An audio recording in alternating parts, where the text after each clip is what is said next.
Good evening and welcome to the Red Sea podcast. This is the Strikers Tier List Part 2. If you missed Part 1, go and check it out on our YouTube channel last night. Really, really good stuff.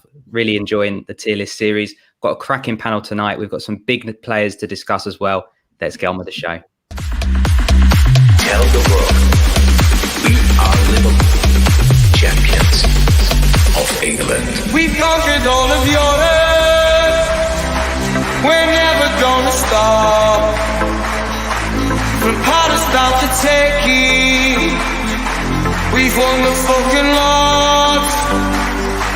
Got Paisley and the Shankly, the fields of our field gold.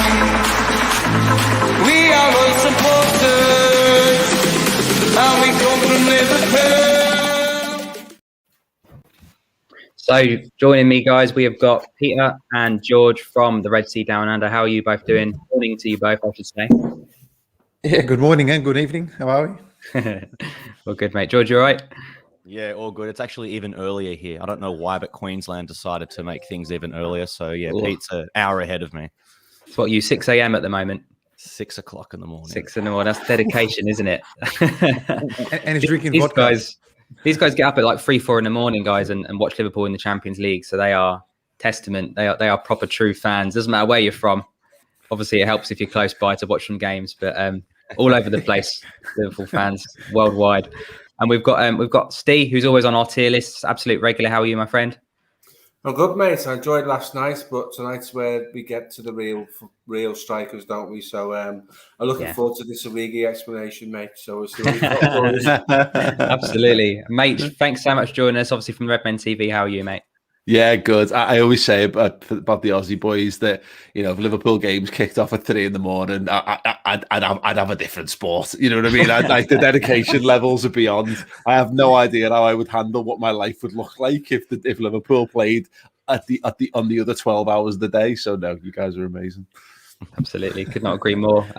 So if you've not seen our tier list series before, guys, this is what it looks like. We've got icon, legend, cult hero, underrated, had his moments, dodgy, and in the bin. And there was a fair few in the bin last night. So will we see a repeat? We didn't see any icons last night, so I'm interested to see if we'll see any tonight. But what I thought we'd do, mate, we start with you. You're more than welcome to choose anybody that you want, or I can just give you a random. It's totally up to you.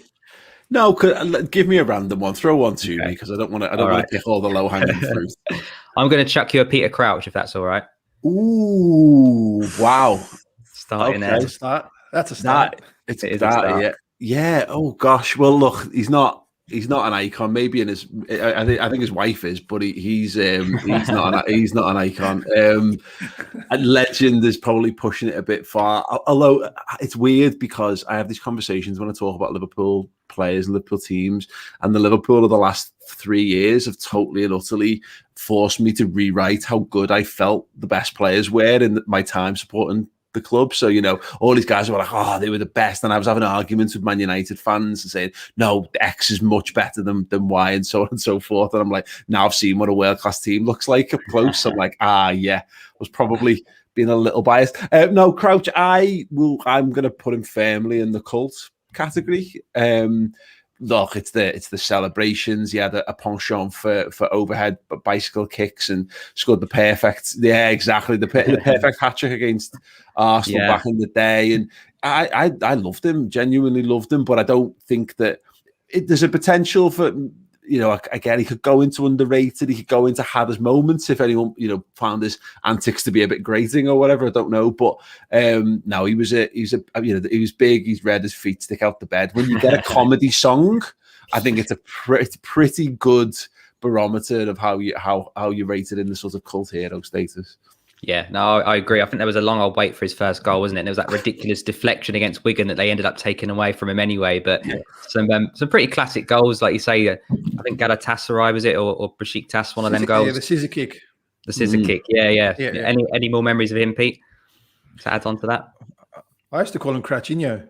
He was like he was the 7-foot Ronaldinho with the ball at his feet.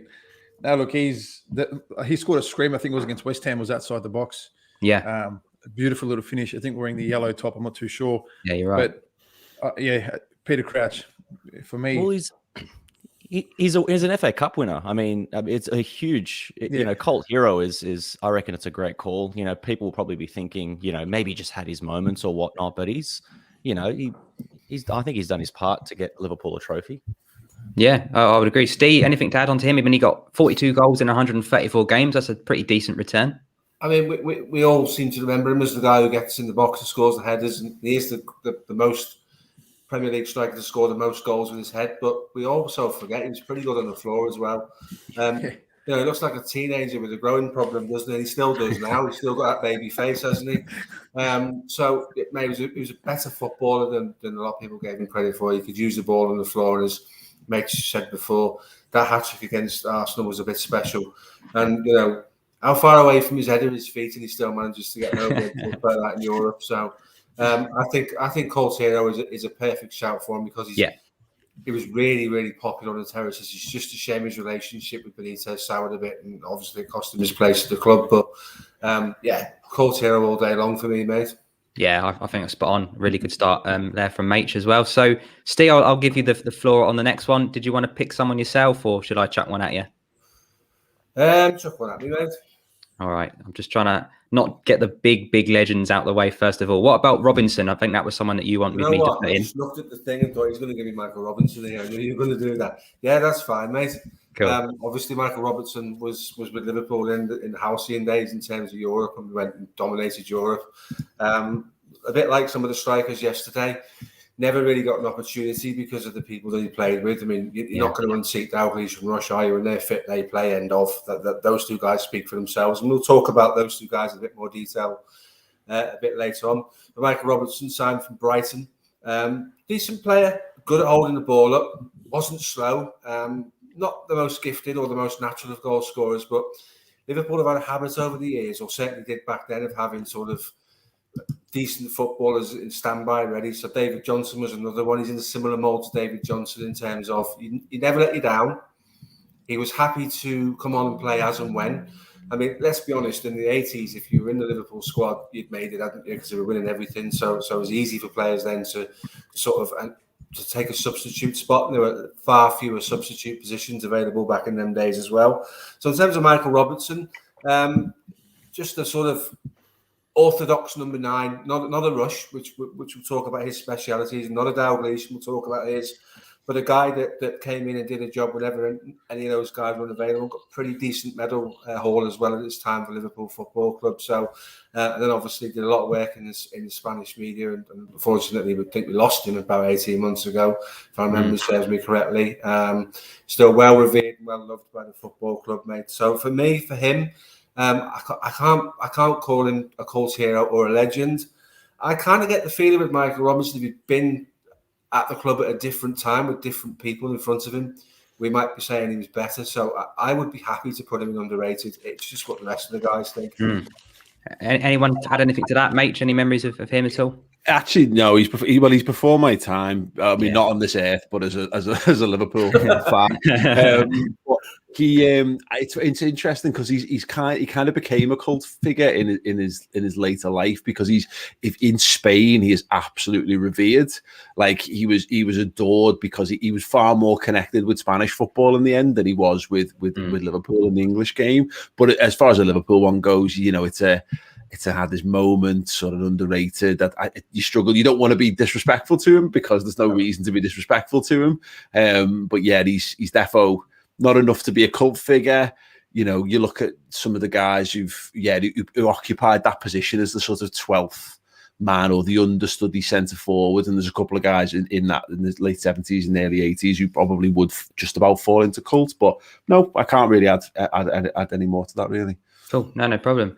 I think Pete and George, we're going to just kind of skip over him and come to someone in a bit more of a modern day era for you guys. So I'll start with you, Pete. So I'm going around in a circle, and I don't forget the order. Anyone you want to pick, mate, you take your pick. Yeah, I'll go with give me the Mykonos DJ. Give us Djibril Cissé. I knew you wanted to take him. Fire away. Look, I was a fan of Cissé before he joined us when he was at Auxerre.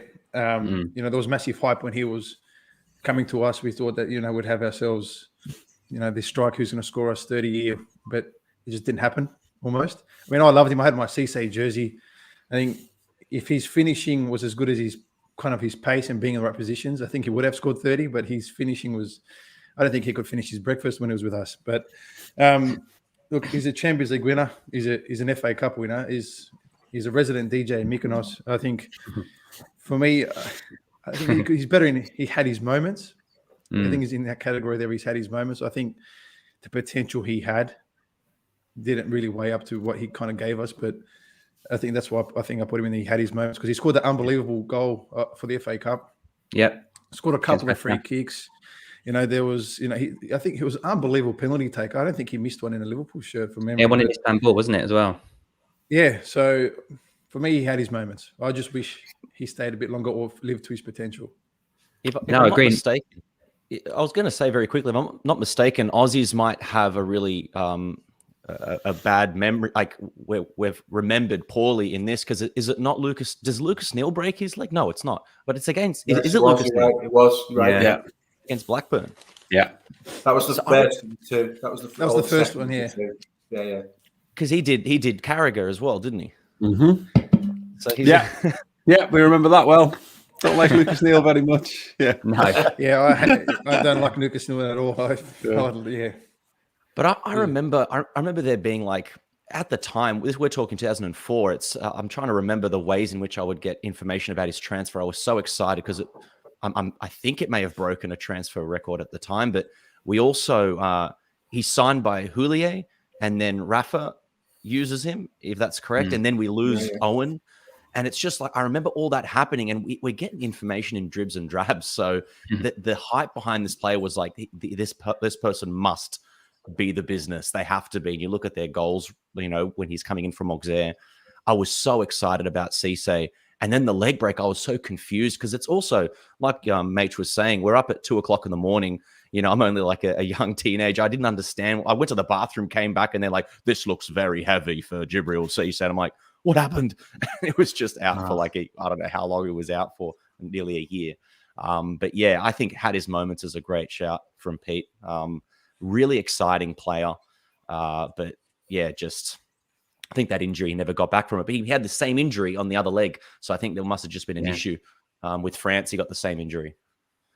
Yeah, I mean, 24 goals in 79 games. I think he came in the same summer that Chelsea got Drogba. I think they were the top 2 scorers in France, and we probably got the wrong one. But Steve and Mate, you happy with that, or anything to add? Yeah, just that I remember he's as mad as a box of frogs, isn't he? And he bought a manor in Frodsham and went and found the lordship for it. And at one stage, he was a lord of Frodsham Manor,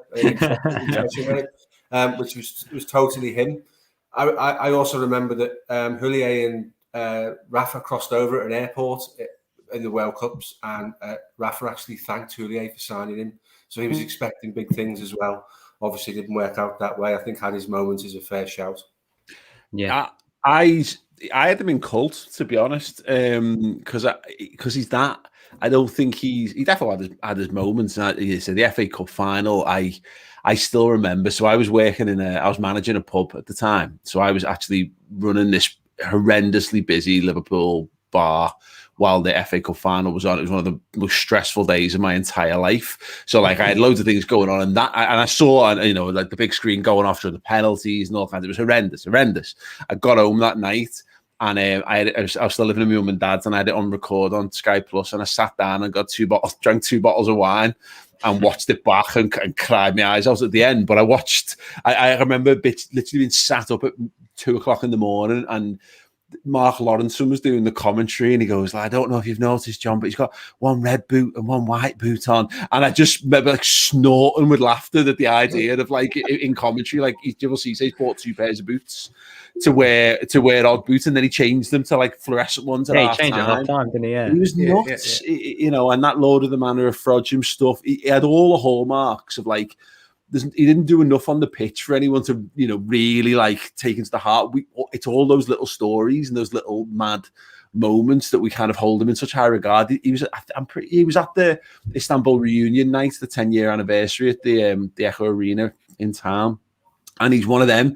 He gets a bigger like ovation than most of that team because he was just mad. He had the blonde hair, and he was he was just a character, wasn't he? You know, he had a mad dress sense, you know, crazy suits and all that kind of stuff. So you know, he could easily add his moments, or I went cult, but I'm happy. Do you know what? After hearing that and thinking about everything you've just said, you make a pretty compelling story there. He's better than Michael Robinson was, if I'm being honest about it. So I'm not unhappy with Machin's shout to put him in cult hero because the fans love him even now after all those years. The fans love him now. I know Pete wouldn't argue that either, would you, mate? No, put him in icon if you want. That's fine. Moving him up. He also gets married in a red suit, by the way, with a top hat. He still tweets about us though. Like he still tweets our results, and he's still, you know, he's still a massive fan. So yeah, why not? He'll probably hop on and say I'm a cult hero. He could do, couldn't he? It might be in the comments in a minute. But George, you're up next, my friend. Is there anybody in there particularly takes your fancy at all? Yes, throw me one. That's fine. I'll throw you one. All right, I'm going to throw you a Benteke. Bit of a curveball. Benteke. Dodgy. My first thought is dodgy because, you know, I just don't think he didn't fit our style when he came in. It was kind of like the last throw of the dice for Brendan Rodgers. I'm not sure. I don't know what I think I got that's around 2015 now we're talking. So I get really invested in the journalist stories and the backgrounds maybe a bit after that. I'm just wondering if Rodgers must have put all of his chips in that basket, all his eggs in that basket, and just said, that's the player I need. I'm not sure. Or did he have no one to choose from? I think he wanted Sanchez at the time, but this player just didn't fit the style. I don't know if I was like a lot of Liverpool fans. It was kind of like Benteke just scores goals. Does it really matter? And I think he could have been better. I have a feeling that maybe he's a little bit he's not as confident as you would think he would be. You know, he's given the number 9. I think he was a bit shy. I think if he actually had the arrogance, maybe if he spent like a week with Ronaldo or something, and Ronaldo's like, this is so you'd be arrogant. You know, like if he met someone had maybe done that with him, he would have been better because that scissor kick against is it Manchester United? Yeah. It's wow. huge. I mean, I'm tempted with had his moments, but it's one season, it's 1.5, 2 seasons. Klopp just did not rate him. I think if you asked Jurgen Klopp, he'd be like dodgy, you know. So I'm just going to go with dodgy for now, because it was a bit of a bust, but we got our money back. So yeah, we did. Mate, anything to add on to him? Yeah, he was. Yeah, you're right on the Brendan Rodgers thing. So by all accounts, like there was a bit of negotiating that went on behind the scenes with the old transfer committee, which I'm so glad we don't talk about anymore. That's not a thing. But like that Michael Edwards was like, no, Firmino, we need Firmino. Firmino's the guy, and he was like, no, I want Benteke, and he's like, no, all right, yeah, well, like, and he basically said, we'll get both, and he plays Firmino like right wing because he doesn't want him, and he plays Benteke. And Benteke, I mean, if you remember, he used to tear us apart every single time. At Aston Villa, he was unreal against us, and so I got it, you know. And I remember making those like cases during the summer. Here's a guy, he's big, he's powerful, he dominates centre halves, he's actually quite good with the ball at his feet, but again, he's a completely different, you know, kind of asset to anything Liverpool have had for, or really ever really gone to before, with a couple of obvious exceptions. And we've discussed one, and there'll be another one coming up a bit later in terms of target men to varying success. He did his Achilles just before. I think it was just at the end of the season before, and it robbed him of half a yard of pace. And I don't think he's ever been the same centre forward since. So we paid £32 million for him. So on that, and in that regard, if you go and break your transfer record, which I think he wasn't quite because of Carroll, of course, but pretty much your transfer record for another centre forward, and they're like that, it's hard not to say dodgy. But he also scored an overhead kick, the best goal of the game in that Man United game, and it gets overshadowed because Martial comes in on his debut, doesn't he, and scores, and Martin Tyler creams his pants, and that's all anyone remembers from that match. So probably dodgy, but yeah, I don't hold any ill feeling towards Benteke. I agree. 10 goals in 42 games. Didn't really light it up, did he, Steve? I think Dodgy's being kind to him, to be fair. He like Nate says, he absolutely ruined us. He was a big, robust centre forward. He got at the end of everything against Liverpool. He terrorised our back two. Then he turned up and turned into Larry the Lamb playing for Liverpool. He just was scared of his own shadow. I think George hits the nail on the head. His lack of confidence in him. Arrogance was missing. If you sign for Liverpool Football Club for £32 million, you turn up pigeon-chested, stand up straight. You've just said you're number 9. You're going to lead the line for Liverpool, and you go and you build your career from there. And he was just poor. He was meek, and I do genuinely think Dodgy's being kind to him for the money we spent on him and the return. Not good enough for me by any stretch. Yeah, it just wasn't. It was a square peg in a round hole, wasn't it? Pete, anything to add on that, mate, or did you want to move forward? No, that's Dodgy's. Okay. Yeah, I think it's easy to say that one.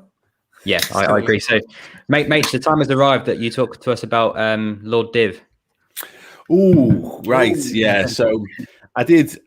Okay, maybe slightly tongue in cheek. Say I was going to put him as an icon on Twitter in the build up to this, but let me just falsely make that case for a while. Let me die on this hill for a minute or two, if you'll indulge me. There's only 2 men, well, 3 technically, who've got a statue at Anfield, and there's only, obviously in Paisley, Emlyn Hughes and Bill Shankly, right? Yeah. And there's only 2 other men that we've ever really talked about giving a statue to. One of them is Michael Edwards, and the other one's Divock Origi. So if that's not an icon, no one talks about an Ian Rush statue. You know what I mean? Where was the last time you had a conversation about a Kenny Dalglish statue? You got to stand. No one talks about a Kenny Dalglish statue. If you don't, icons get statues as well. Don't let you believe it yourself. No, I genuinely don't. No, Divock suffers from. He's a bit like the Paul McCartney in that he suffered from the fact that he's had to carry on.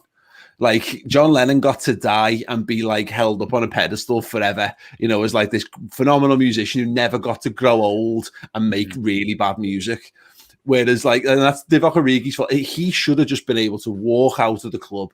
He should have just walked out, like in some sort of high school coming of age kind of movie where he just gets to walk out, he walks out on his contract with his medals and actually probably robs the European Cup and the Premier League and walks off down, on the night bus home, or whatever, at the end of lifting the Premier League title. But instead, we've had to have another season of him just.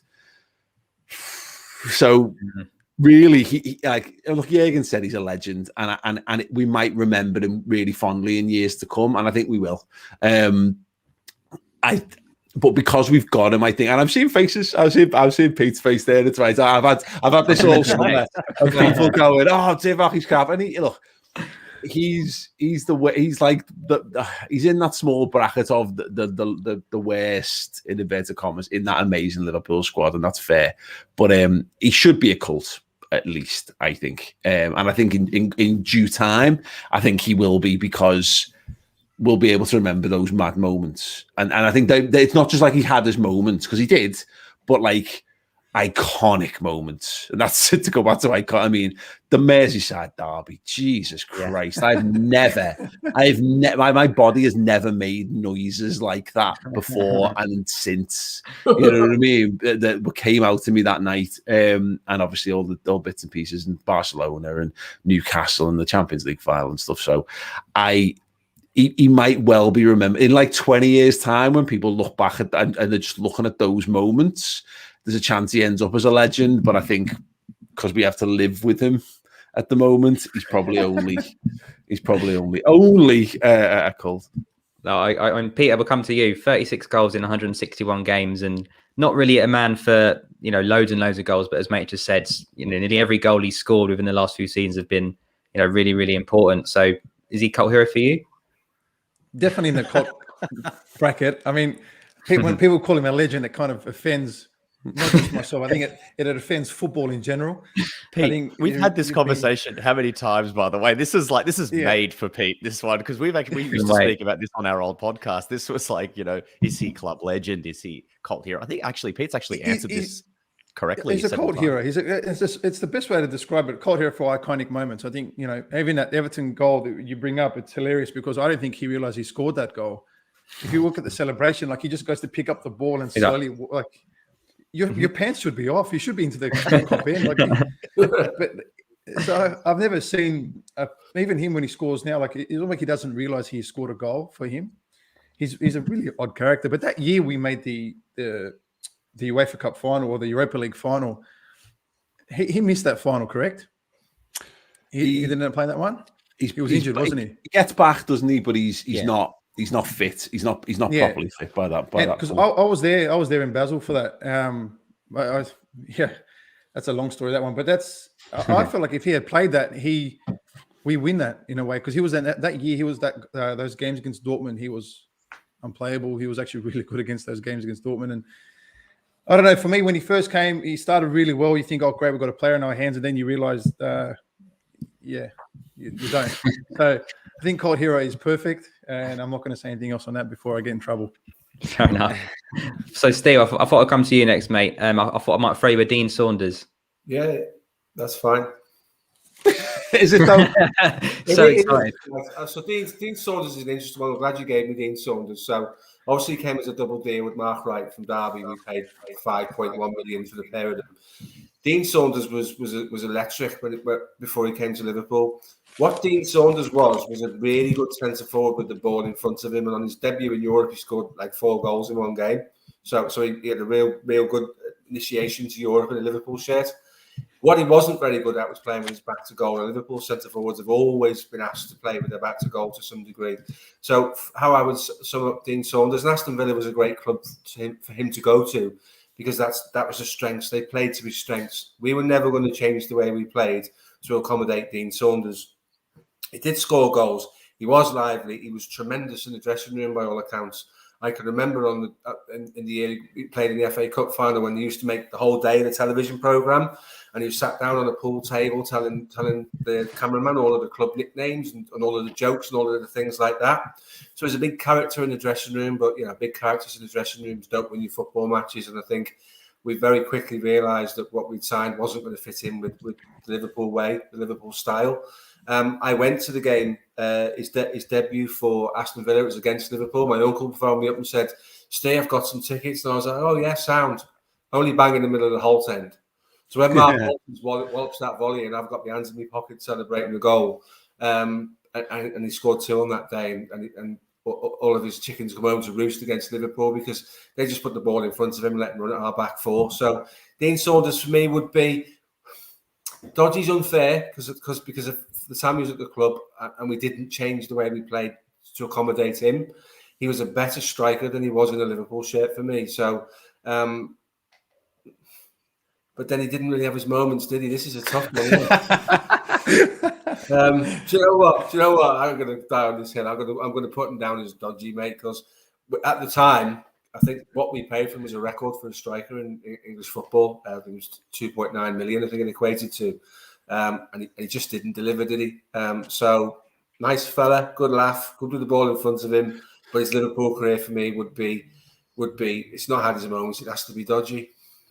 Are we in agreement with that, mate? I mean, 25 goals in 61 games is pretty decent. It's almost 1 in 2, but yeah, I mean, there's also, from what I can tell, he's a bit of a bellend, which doesn't help his case any as well. Which doesn't, yeah. So I don't know. I had him in the bin, and again, it's tough because, to be fair, that season he was at Liverpool, I would have been 8, I think. So I remember. I was at the FA Cup final that year. I remember that, but I don't really remember too much around it. But you catch your Liverpool knowledge via osmosis. So it was all the conversations between me dad and me uncles, and they'd always talk about him, and it'd just be like, and it was very much like you're signing a Welsh international centre forward, and you're thinking you're getting Ian Rush Mark II, and you're not. You're getting Dean Saunders, and unfortunately, he just falls into that category with all of the signings Liverpool pretty much made post Dalglish. There's not many of them that we don't use. In fact, it's funny. I was doing an interview with Jeff Goulding today, the author, and we were playing like obscure Liverpool top trumps of like, I'm going to name you a terrible Liverpool player, and you can see if you can name a more obscure, terrible Liverpool player. And most of them come from that sort of Souness era. So yeah, I get, to be fair, I don't have any positive memories, particularly of Dean Saunders. So I had him in the bin, but I wouldn't. Again, it's to borrow the phrase again. I wouldn't like to. I'm not going to die on this one over Dean Saunders. I'm not going to give any more of my life or time to him. He can go wherever anyone else who's happy to really put their colours to the mast on this one. Fair play. I think we'll keep him in there then. So. Pete, we're over to you now. I'm going to go for a double one here. So, Pete, I'm going to give you Michael Owen. And George, after that, I'm going to give you Fernando. So, some big ones coming up now. George, did you want Michael Owen or not? Because I know that you had his jersey, didn't you? I did have his jersey. Okay, we'll swap it around. We could swap because you know what? Because Michael Owen for me is like, it's hard. People always ask you why do you go for Liverpool when you're in Australia? And there's, we've got a little bit of history with the club with, Skippy, with Craig Johnston and whatnot. But I remember everyone went for Manchester United, as a kid because they were the ones winning. And Michael Owen, I was a smaller, speedier striker. And I saw this little kid kind of break on the scene. I was maybe 8 or 9 or whatever. And it was just like everyone's telling you you're too short and you can't get, because Australia as well had this thing of you have to be big and powerful. And so being like a small, speedy striker, Michael Owen, I just absolutely adored him. I had his jersey from second one, and I even it was the last jersey I got, and I got it overseas. And again, at the time when he left Liverpool, I remember, the internet just wasn't. You can't, like, you had to go to an internet cafe and like give him $50 just to do one search, and you were searching on Yahoo or something weird. So I just didn't know. So I got this amazing away strip. This is 2004. I got the amazing, like a white away Michael Owen. I don't even know if I've got the bloody kit right, but I just got a Michael Owen jersey, came home, sat down, ready for that first game. And then they were like, Michael Owen has left the club. And it was like, they've given Garcia number 10. And I was like what? Wearing the wrong shirt. And it was just so...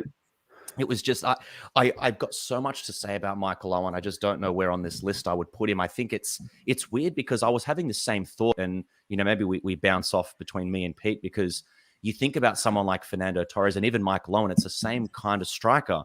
It's someone who is iconic. You look at their face. Like, I remember seeing Torres's face at times, like sometimes on flags and whatnot, on shirts. And it's just iconic, that the yellow, like the blonde hair and the headband. And the same with Owen, the always the boyish kind of charm, youthful looks and whatnot. But just can't be a legend because, can't be an icon rather, because of what they kind of did after their time. But for me, he was I just think of the word legend for Michael Owen just because it was my entire existence. I only knew one way that Liverpool could score a goal growing up, and that was Michael Owen. And I remember, he's scoring a hat-trick. I can't remember if it was against City, and he had been injured. And it's that kind of thing where he scores 15 goals, but he probably scored 11 of them in one game. So he's just such a strange player.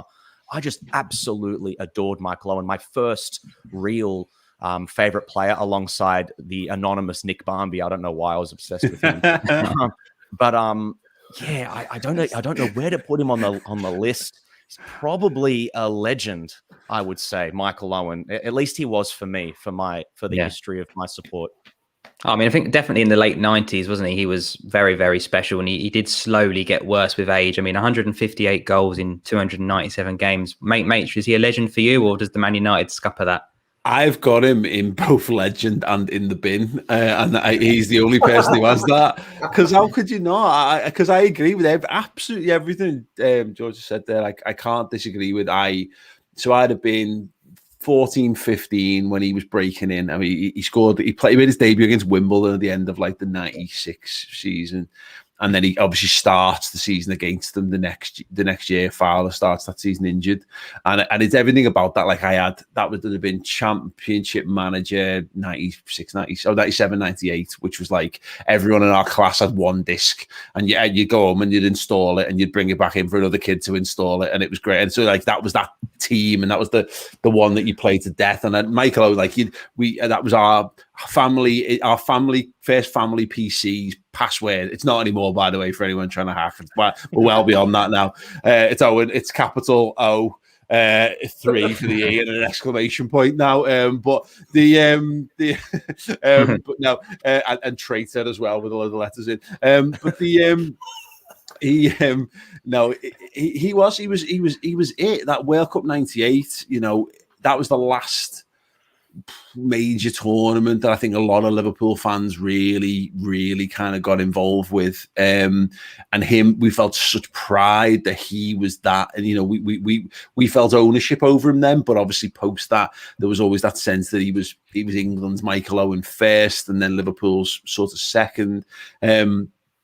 He's a decent guy. I met him not too long ago, actually, and he's a decent enough lad. And he obviously don't think he really appreciated how stupid a move it was to Man United, but he moved to Man United, and there's a picture of him with like the United scarf and the Premier League trophy and all that, and you just think, if he just had a bit more bottle, I think he could have forced the move back to Liverpool, and he denies that, and he's had Carragher go to bat for him, his best mate, and all that kind of stuff, but. It's tough because the Torres stuff, it's interesting because somehow I think Torres has come full circle and we've managed to forgive Nando. Yeah, but Owen, maybe if Owen was Spanish, we'd probably have forgiven him somehow. I don't know. But, I don't know what it is about that, because Owen was a much scored more goals, was an academy, product of Liverpool Football Club, and yet we'll probably put Torres above him. So no, I don't know. I've realised I could literally do 2 hours on this alone. I have a lot of feelings about Michael Owen. I think Michael Owen's idea was to go to Madrid for a year, a bit like Ian Rush went to Juve, but then come back and kind of carry on where he went with kind of like an unofficial loan, including fees. I mean, Steve, would you agree? Legend on Michael Owen? I've struggled. I've same as Mitch. I can't really decide where to put him. I think the thing that really impressed me with Michael Owen, and if you hear him talk, is he had that elite mentality. He will tell you he was the best 14, 15, 16-year-old in the world, bar nobody. And he'll also tell you when he got to 19, his hamstring snapped, and that was the end of him, because his family had a history of that. It was a genetic thing.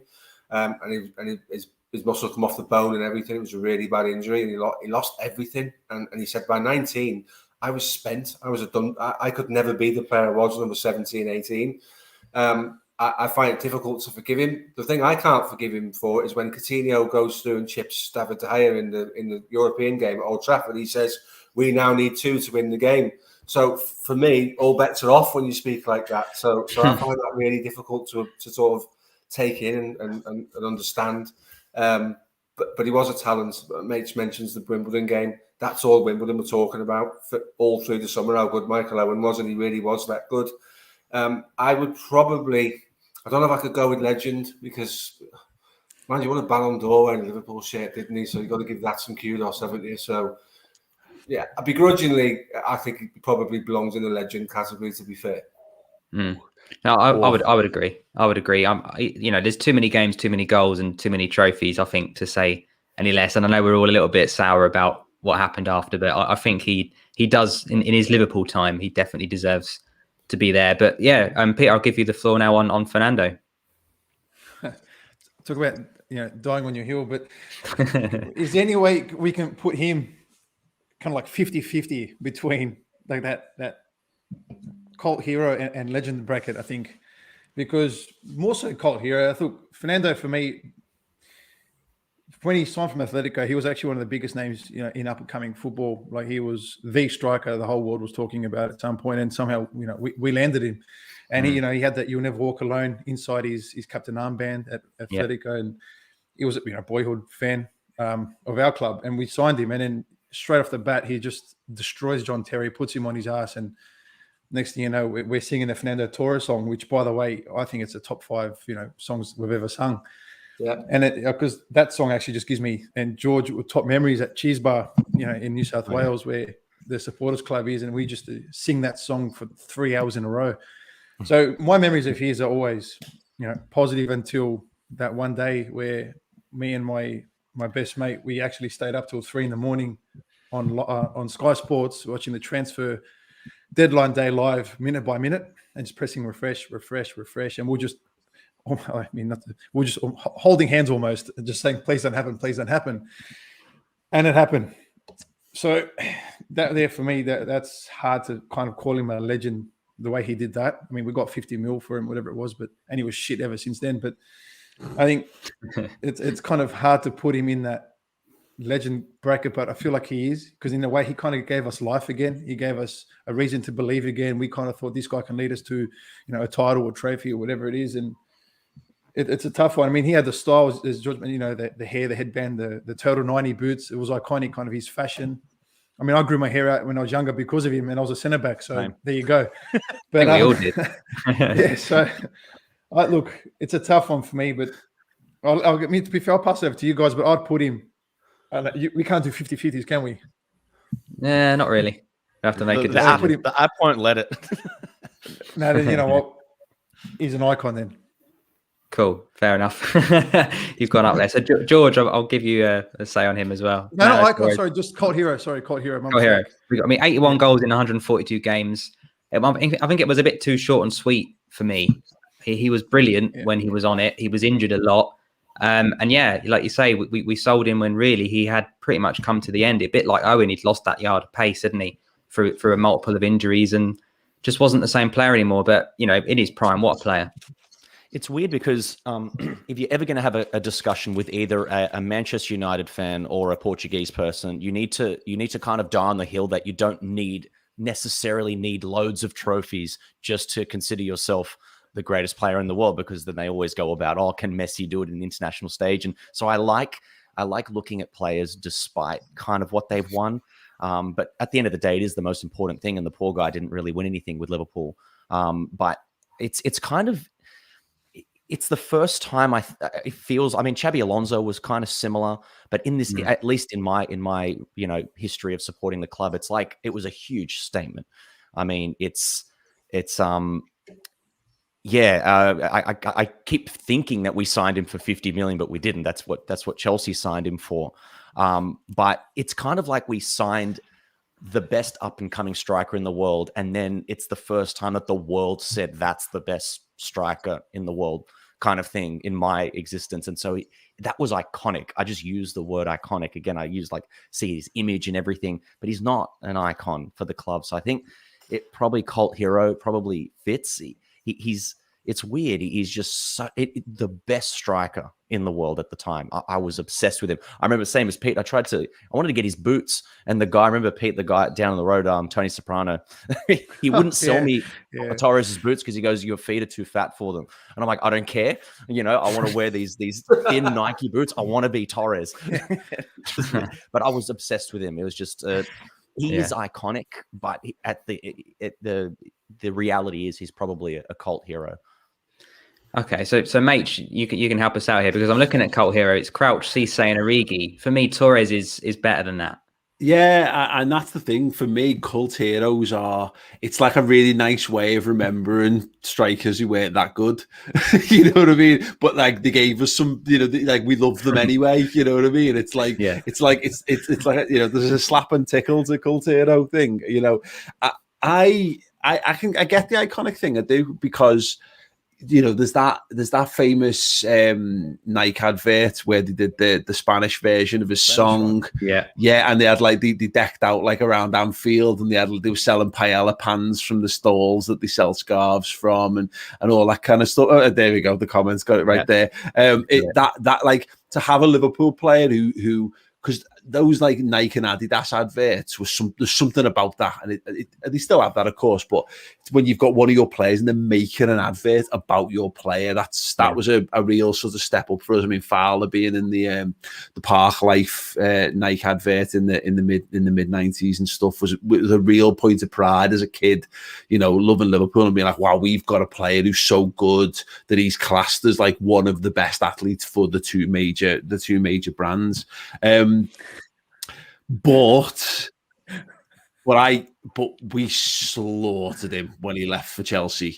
Slaughtered him. Like Redmen TV had a good week or two of annihilating Fernando Torres because he comes out and he says it was a chance to join a top level club. When he moved to them, that was his first interview, and again, maybe that was a bit of naivety of not realizing that I know it's in house for the Chelsea TV, but that was going to be seen, and that hurt. That really hurt. He was the last Liverpool player to properly break my heart, and I refused to let anyone else do it after him. So Suarez didn't hurt quite as much. But yeah, I think we for a certain age, you have one more, the last one that does it. I know there's for younger viewers, it was Coutinho maybe for them, and certainly Suarez for some others and what have you. But no, Nando, it's hard. I really don't know. He wasn't there long enough to be a legend. He wasn't. When you consider who's we've got the three guys I've got in icons from this list. I don't want to disrespect to them to put Torres in there with that, but also he's too good to be a cult. Had 50, his moments. Christ, had his moments. But I've got Benteke and Robinson in for his moments. Fernando Torres is better than 10 Christian Benteke. I think it's because of how it ended, isn't it? It's like it went from being totally unplayable. You think of the Blackburn goal over the shoulder. That volley was insane. You think of the dummy on the keeper. He was doing absolutely ridiculous things. He was totally unplayable. And then it's like someone reached in and found the button and just switched him off and he stopped playing. It was almost like a flick of a switch. And then obviously the club rejected the £50 million bid from Chelsea, and he called the club personally and said, "Will you accept it?" And that's difficult to sort of take that on board. But then mate says before, I've forgiven him. I watch him on Sky now when you see the goals, but I sit there with a stupid grin on my face because the guy was literally unplayable. It's come round full circle, like he said before. So that for me, he's now back to being a bit of a hero. So that probably fits into cult hero for me. He's not a legend because he didn't have a long career of sustained success, and the way he left the club left a bitter taste in all of our mouths. So I'd be happy to see him in cult hero because like mate, I've forgiven him as well. Oh, so we got some legends, some cult heroes. So Aussie boys, are we happy with cult, or are we keeping him in legend? No. Oh, sorry. I said cult, to be fair. Yeah, cult. We're happy with cult. Okay, we're happy with cult. Yeah. He's like an iconic cult hero. It's weird. Okay. He shouldn't be though, should he? He should have been. It's just mad. I agree. To the top. It's one of those weird things. I remember driving because I live 10 minutes away from Melwood. I remember driving to home, and Torres drove past me on the way away from Melwood. And it was the day Dalglish had his first day at Melwood, and he had a big beam and smile. And we're thinking, oh my God, he's just had a chat with Kenny. It's going to be great. He's got Fernando Torres, and we're going to get. It looks like Suarez is going to be done. We're going to have Torres and Suarez. Oh my God! And then he went to Chelsea. Fuck him. Yeah. No, I mean I think it's time for an icon then, mate, if you want to give us one. Look, easy really. I'll pick of the two true, well, I think there's two or three obvious ones. I'll pick Ian Rush because he's the one I can speak to most. My first Liverpool hero, first Liverpool shirt I ever had number 9 on the back. My cousin, it was like one of my idols. He was a few years older than me, and he was the one who really taught me about footy along with my dad. And John Barnes was his, but Ian Rush was mine. It was Barnes or Rush were the ones that you had in the late 80s and early 90s. The record goal scorer for the club. When we ever talk about when we talk about Premier League centre forwards, everyone talks about Alan Shearer, of course, but Rush just suffered from not being, from being in the tail end of his career when the Premier League started, because if you took the Premier League from the start of the 80s instead, Ian Rush would be right up there. And yeah, it's unbelievable. And the best thing about Ian Rush, by the way, is that I just love looking at Ian Rush now. There are a few more uplifting things in life than looking at Ian Rush, because he just looks so rich and so happy and so successful, and just you see so many of these bitter, twisted ex-pros, and he's just there. And the tash is gone, yes, but he's got this permatan, the big white smile, the baby blue eyes. And he's always fine, well dressed, and he just looks great. And he makes me, when you look at icons and legends and all that, there's few men who've just he's just supreme. Who wouldn't want to be a record goal scorer at one of the best football clubs, if not the best football club on the planet? Ian Rush all day. 100%. Steve, I need to add on that. I mean, I was looking at his stats earlier, 346 goals in 660 games in all competitions. That's absolutely outrageous. It is. And we talked before on the other pod about some strikers are only as good as the service you get. And to be fair, we'll talk about his striking partner, and he was insanely good. He played off the shoulder of every centre-back. Ask Kevin Ratcliffe how fast he was. Kevin Ratcliffe was no slouch. Rush murdered him every single time we played Everton. Just really instinctive. And after a year, he asked for a transfer. And Bob Paisley said, there's a bid coming for Crystal Palace for you. And Rush was really keen to have that conversation. There was no bid for Crystal Palace. What Bob Paisley was doing was a bit of psychological work because he knew he'd make it. But, you know, I remember when it was announced he was going to leave and the Kop started a Rush Must Stay campaign. We actually all talk about putting money in a bucket to give him loads of money to stay. That's how much he meant to the club.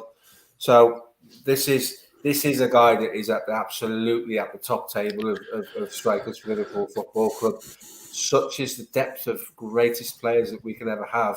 You know, he sometimes misses out in there who's the top 5 Liverpool players. And that's a little bit unfair because he was ridiculously good. And like mates, he was my hero. Every goal I scored down the school with my mates was accompanied by the name Ian Rush. And that's just how it was. He is an absolute icon of the football club, mate. Arguably the best striker we've ever had, and an absolute pleasure to sing his name from the Kop week in, week out, mate. Absolutely amazing player. 100%. I mean, there's another couple of icons that Mate mentioned. I mean, Steve, did you want to take another one of those? Yeah, very quickly. Very quickly. He actually retires in Australia, and I was there at his game. He plays 3 times for Sydney Olympic, and I was a junior at that club. You know, I used to be a ball boy there, and so it was really incredible to it's another connection to kind of Liverpool. Everyone was obsessed with this guy coming in. Scores 1 goal in 3 appearances, and I don't think he even tried. And then I get to meet him in Los Angeles because I was living over there. Actually, mate, you were there at the same time with the Redmen. You went to Jocks to Dailies. Yeah. And I got to meet Ian Rush, and then actually mentioned that to him. I saw you play at Sydney Olympic, and he was like, "What?" He was like so surprised. It was a nice little moment there, connection with Australia. I thought I'd just mention that. No, brilliant. Can I have one? Sorry, before we move on from Rush, just because in that sort of vein. So all my 3 best mates were all Evertonians in senior school. So from 11 to 18, it was a nightmare. But I got to go to Goodison Park quite a few times because they just have tickets floating around. And one we went to, Liverpool got knocked out by Coventry City in the FA Cup 3rd round. That was the Saturday, and I went with my dad and we were crestfallen. And on the Sunday, Newcastle played Everton, and my mates went, "I've got a spare ticket here. Do you want to come?" And I was like, "Great, yeah, no problem." I had to borrow my dad's coat because I only had the green and black with the big thick white Adidas stripes as bench coats. That was my coat, so I had to borrow my dad's coat, and we sat in Goodison Park. And they booed Faustino Asprilla off the pitch, did the Evertonians in this game. And who comes on from off the bench but Ian Rush to score the winner? And I have never I had to contain myself at a football match. Quite a boyhood idol, obviously well on the way by that point and coming in and knocking Everton out the FA Cup, given that we'd already been knocked out ourselves. And I'd had a dog's abuse all day for it as well. Just lovely stuff. Brilliant. We could, like we said yesterday, we could literally make a show out of some of these players, Rush especially. But what about Sir Roger, Steve? Someone that's quite obviously Well, Roger's before my time, but I've got good stories, good things to talk about him. Didn't win as many medals as you might think for somebody that is still our leading league goal scorer in the club's history. More so than Ian Rush in that regard.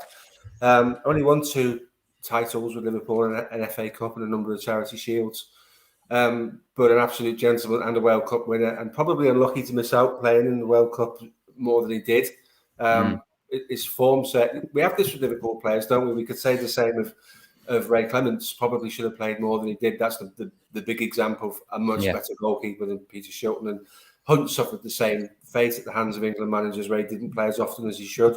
But Sir Roger was an absolute gentleman, and you look at what he did to the football club only last week when we lost him, and the movement around the legends of the club and the club itself on game day with the mosaic and the Kop, which was a really, really fitting tribute. And the You'll Never Walk Alone was special on that day.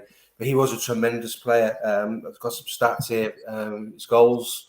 Here we go. 1 second. Just get them up. 404 games for Liverpool in 11 years, 244 goals in a team that was growing into being what Liverpool Football Club was going to be, because it wasn't really until the 76 UEFA Cup that Liverpool really got a stranglehold of European football, although they did win it in 73. He was growing into the club with the club's development, a massive part of what Liverpool Football Club is today. Absolute legend. Said all the right things around the club. Was always there for the senior pros who were struggling. He's always been around the club since he retired. And as I said before, World Cup winner and the club's leading league goal scorer of all time. So Roger, my friend, sits up there next to me and Rush for me. Yeah, no, 100%. I don't think we need to add anything else on the top row here, do we? Of that one. Absolute hero, legend, and a gentleman. But I'm going to give you guys 2 each now, Pete and George. So, Pete, your 2 are going to be Mario Balotelli and Titi Kamara. Yes. So, go for it. Yeah, Balotelli is an easy one. Balotelli is iconically shit. So, we can put that one there. Because I remember you sent us the list, and I was like, what can I just off my memory? What can I think of these players? Yeah, okay, whatever. I saw Balotelli, and in my mind, I just put like a little note next to it saying "fuck him." So I've never not wanted to sign a player more in my life. So, it's like, I think we played AC Milan in a friendly, and we needed a striker, and we were like, "Oh, he'll do." I have never, ever in my entire life not wanted a player to play for a football club as much as him. So if there's anything below in the bin, can you just put him there now, please? My pleasure, mate. Unfortunately, we haven't got one below that, but might have to make one. No, that's good. I think, Titi Kamara is your second one, mate. Maybe he's got a little bit more than Mario. I was quite young. For his kind of career at Liverpool, but there are things that I do remember of him. He was, I think Carragher came out and said in one of his, from memory, Carragher said the training with oh my God, who we have here? I think we've got Pele or something. He was one of them kind of players where he had all the tools, all the tricks, all the abilities, but never, I guess, kind of delivered as much as they thought he would. I think also in players who shook the cup, he featured as well in the top 100 players who shook the cup. I can't remember what number he came in, but he was in definitely in the top 100 there. 99. Harry Kewell didn't make that, by the way, so that's a huge shout to Titi Kamara made it. Let's not start on Harry Kewell, boys. I don't want to get into an international incident here. He's not very liked here anyway. So. Very quickly, Titi Kamara, he's Houllier, so he's around 2001, 2002. If he is there at 2001, I just remember him being on my bench in FIFA all the time. I'm like, am I going to use him? I don't think so. He's also Naby Keita's idol, I believe, because he's from the same. So he's Ghanaian, yeah. So I think he's Naby Keita's idol as well. So he's got, Was he not Guinean and Ghanaian there, aren't they? So they're not two separate nationalities. I think no, Guinean, yeah. Guinean. Yeah. So where are we putting him on the list? Tricky one. Had his moments. Are we happy with that, guys? Sure. Or is that one too high? Was he underrated? That's too high. That's too high. You can't have him above Dean Saunders and the other guy, Ben Teke. He did no more than those guys, did he? No. Mate, you happy with that, or you think he goes down one or two? Cult. Titi Kamara is a cult. I think Titi's cult. Going high. He was, and again, Fernando Torres has absolutely ruined our cult rankings here because, as we said, as we suffered through it on, because Titi Kamara, that was the time when I was starting to go to town, go out drinking with me mates when you're 15, 16, first starting to make your forays out, and we used to make songs up for him and sing them on Matthew Street, and he was great, wasn't he? He was just fantastic, bright but short, as all cult heroes should, and got off before he suffered the ignominy of actually us realising that he was a bit crap. West Ham fans got that instead. So yeah, I had him in cult. He's the epitome of cult for me because he's got like iconic goals. He's got iconic moments. Scored some bangers. Just great. But yeah, like I have nothing but fond memories of Titi Kamara. But he literally played for us for a season. It's mad. Yeah. It's mad. Like to your point earlier, Dean Saunders scored more goals for Liverpool than Titi Kamara, and I would have Titi Kamara all day over the Dean Saunders. There was just something about him. You know, it was like his dad died and he played the next morning and he scored and he's like he started crying his eyes out, celebrating on the floor and all that. We just absolutely that very short period, I absolutely adored Titi. I thought he was great. He looked a bit like Uncle Fester as well from the Adams family, which was great. Yeah, loved him. Putting him on the same level as Torres is a tricky one for me. Well, Torres has ruined it. Let's put him on the same level. We need to move Torres up a one, don't we? You know, to up to legend. So, Steve, I can see you're not impressed with this, are you? Do you know what? I get what everyone's saying, but if you had to sit down and do a podcast on Titi Kamara alone, you'd have like 7 minutes on StreamYard and you'd all be looking at each other going, what do we talk about now? So for me, it's difficult to sort of make a case. You're right, mate. Nando has destroyed Cult Hero. He should have been much further up, but because of the way he left, he left us no choice. But Kamara. I think Kamara's okay where he is. All right. We happy with that? Keeping him there? Yeah.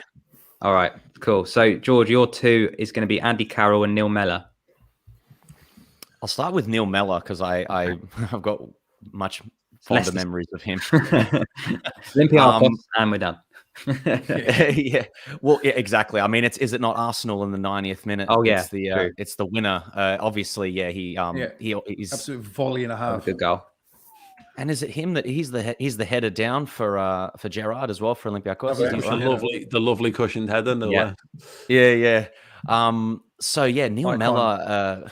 I think it's weird. I mean, because he's also he's an academy product. So it's kind of what you would expect from a cult hero. He's definitely had his moments. He's not underrated, that's for sure. It's kind of weird. Like some of these kind of like the class means more than the one below it kind of thing. So I would say it's for me, like, again, that's right in the middle of me really, knowing everything about football. I remember the website I used to use was soccerage.com. I thought I was so much more in the know than everybody. I knew every transfer, every amount, every wage. And then they like broke the website down and I never knew anything again. But Neil Mellor, he's had, you know what, maybe he's just had his moments as well, because literally I can just name moments from Neil Mellor. And I thought he wasn't that good a striker, and then he got put on.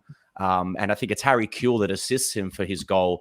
He actually almost breaks his back for the one against Arsenal, that incredible goal. And I thought, this is going to be the new Michael Owen. This is it. We've got this player. And Rafa kind of knew where this guy was. He will have his moments kind of thing. Just never lived up to that hype. And I think he kind of sat where he was. But I loved him. I thought he was a cult hero for me, but I think he's more had his moments. Yeah, I would agree. Everybody else happy with that? Yeah. Cool. Part 2. Take it away. You've got Andy Carroll. Andy Carroll is it's between dodgy and in the bin. It's weird because he does well against Everton. Obviously, he plays a big part in getting us to the FA Cup final, and he single-handedly almost tore apart Chelsea for us. So he had that in his locker, but he's also talked about, it's kind of that same thing that you say. I want to try and keep this short and sharp. Other people can talk about Carroll, but after the fact, he said, I didn't want to go there. I didn't want to go. They had to convince me, and I was on a plane, and I didn't like this. So I'd put him in the bin. I didn't like him, really. I wanted to like him. He was horrible in FIFA because he was slow, so he was useless to me. So yeah, I would.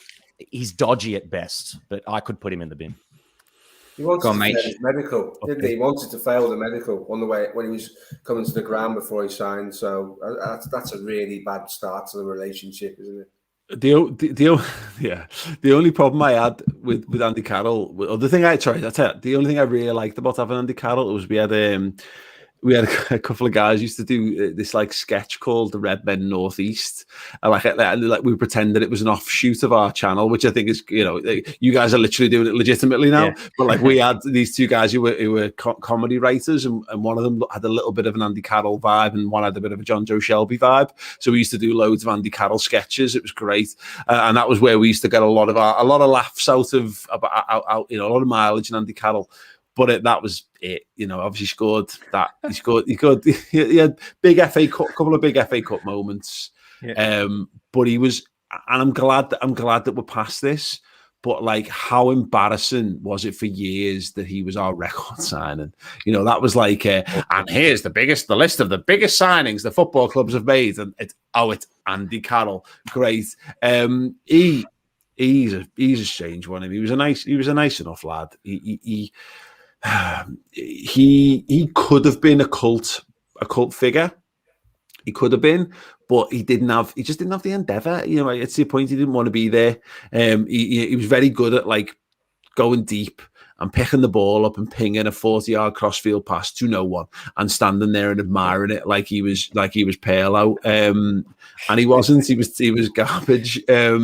He was garbage. Yeah, and it's a shame because I used to spend a bit of time with Kev Nolan at the time. He was very, very good mates with from their time at Newcastle, obviously. And I didn't want to be too disrespectful to Andy at the time because of that. But no, God, he has to get in the bin. I mean, 35 million, Jesus Christ.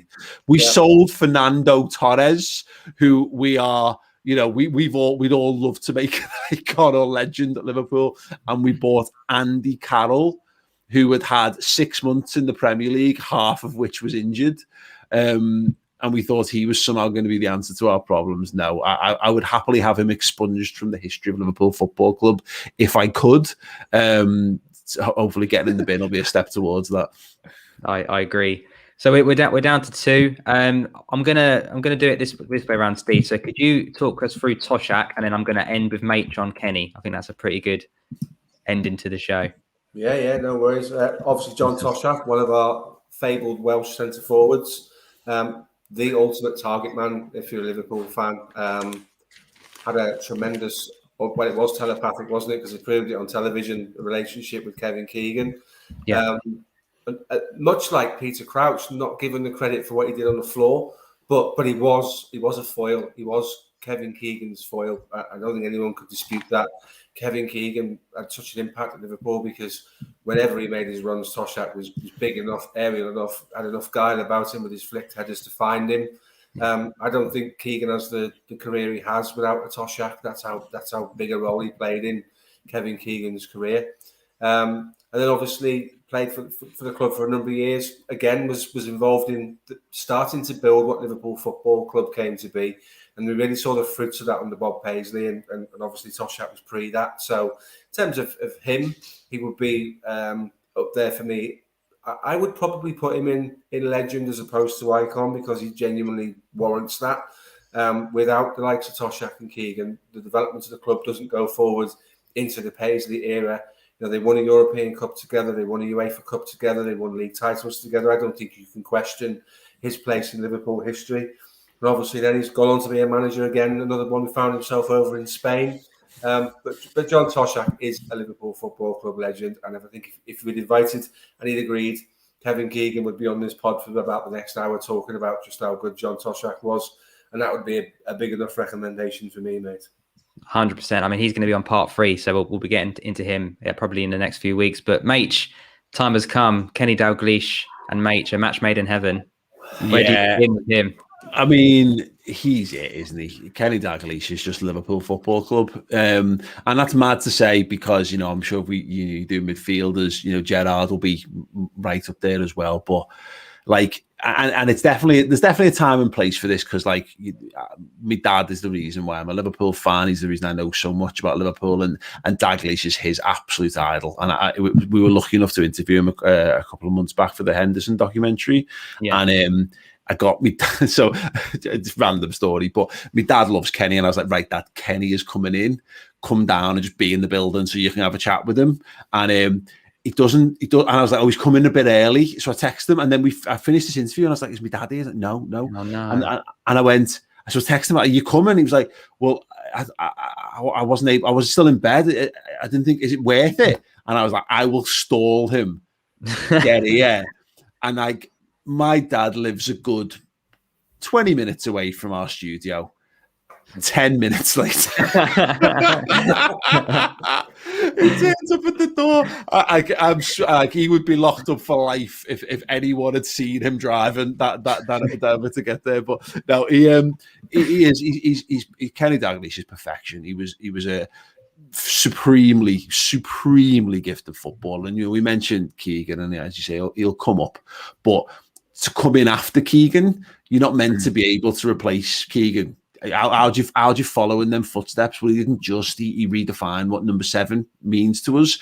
That he will forever be associated with that number, and it's almost a shame to Kevin Keegan to some regard, because Kevin Keegan probably ends up in the world of Kenny Dalglish. Kevin Keegan ends up underrated as a Liverpool player. It's like, for me, just to go back to Toshak ends up underrated because of the existence of Ian Rush and the lads that end up following, because they are the ones that draw all the glory and the attention that follows, really. Gets the stand named after him. He should have a statue, to be fair. In fact, he has got a statue, because he's got that one outside of the Etihad. The one that's meant to be of David Silva is actually modelled on Kenny Dalglish. I don't know if anyone knows that. I know he's fantastic. And the fact that obviously he did it as a manager, he did it as a player manager. He scores the decisive goal in '86 against Chelsea. He then leads Liverpool, obviously leading Liverpool in the post-Heysel era. He then is the manager, throughout Hillsborough, and he's the guy who's going to funerals, and he's counselling. And this is a bit heavy for a YouTube tier list, of course, but he's there. That was the time in which he cemented himself as a honorary Scouser. I don't know if it doesn't maybe mean too much, but it certainly means something to me. And he might as well be. He's one of our own in the best possible sense. And then when he comes back again, and wins the League Cup and gets us to the FA Cup final, and reminds us after Roy Hodgson what it means to be a Liverpool manager and what a Liverpool manager is meant to represent. The icon. It's a bit like when you talk about world class footballers over the last decade, and like how Messi and Ronaldo kind of stand above everyone else in that sort of bracket. Kenny's almost in a bracket on his own, really.